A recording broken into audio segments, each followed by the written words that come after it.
Hello everyone, welcome back to SA entertainment. శ్రీహింస సత్య కీలక పాత్రలో రితేష్ రాజా దర్శకత్వంలో రూపొందించిన క్రైమ్ కామెడీ ఎంటర్టైనర్ మత్తు వదలరా 2 ఎలా ఉందంటే, డెలివరీ ఏజెంట్స్ ఉద్యోగాలు ఓడడంతో బాబు మోహన్, శ్రీహింస, యేసు, సత్య ఎన్నో పాటలు పడి ఎమర్జెన్సీ టీమ్ లో స్పెషల్ ఏజెంట్స్ గా చేరుతారు. కిడ్నాప్ కేసులన్నీ ఛేదించి నిందితుల్ని పట్టుకోవడంలో ఆరితేరిపోతారు. ఆ క్రమంలోనే చేతివాటం ప్రదర్శిస్తూ కొద్ది మొత్తంలో డబ్బు తస్కరిస్తూ ఎవరికి అనుమానం రాకుండా జాగ్రత్త పడుతుంటారు. ఇలా కొంచెం కొంచెం సంపాదన ఎంతకాలమని, కొడితే కుంభస్థలాన్ని కొట్టాలని ఓ నిర్ణయానికి వస్తారు. ఆ సందర్భంలోనే ఓ కిడ్నాప్ కేసు వస్తుంది. 2 కోట్ల లావాదేవీలతో ముడిపడిన కేసు అది. ఆ కేసుని ఛేదించి దాంతో సంబంధం ఉన్న 2 కోట్ల సొంతం చేసుకోవాలనే వ్యూహంతో రంగంలోకి దిగుతారు. కానీ అనూహ్యంగా కిడ్నాపర్ ను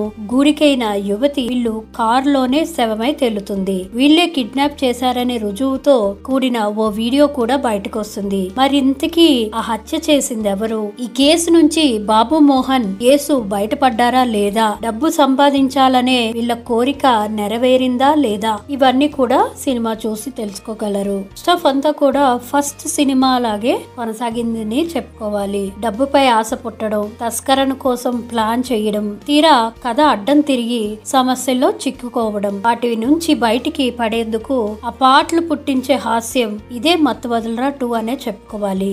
డెలివరీ ఏజెంట్స్ కాస్త స్పెషల్ ఏజెంట్స్ గా ఎలా అయ్యారో, వాళ్ళు తస్కరణ ఈసారి ఎలా సాగుతుందో చూపిస్తూ సినిమాని మొదలు పెట్టాడు దర్శకుడు. ఆ సన్నివేశాలన్నీ మనకి నవ్వుల్ని పంచుతాయని చెప్పుకోవాలి. 2 కోట్ల ముడిపడిన కిడ్నాప్ వ్యవహారం నుంచి కథలో డ్రామా మొదలవుతుంది. ఊహించిన విధంగా ఈ కిడ్నాప్ కేసు ప్రధాన పాత్రధారుల్ని మెడకు చుట్టుకోవడం, దాని నుంచి వాళ్ళు బయటపడేందుకు చేసే ప్రయత్నాలు ఆకట్టుకుంటాయి.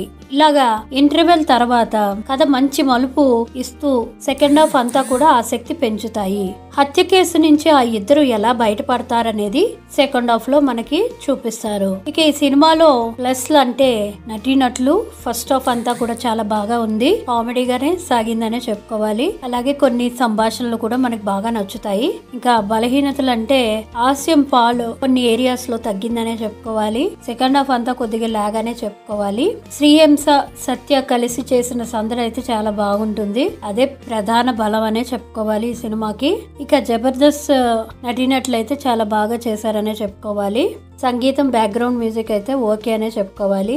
ఈ మూవీకి నేను ఇచ్చే రేటింగ్ 3 out of 5. మీకు కానీ వీడియో నచ్చినట్లయితే మర్చిపోకుండా లైక్ చేయండి, subscribe to my channel. Thank you for watching. Please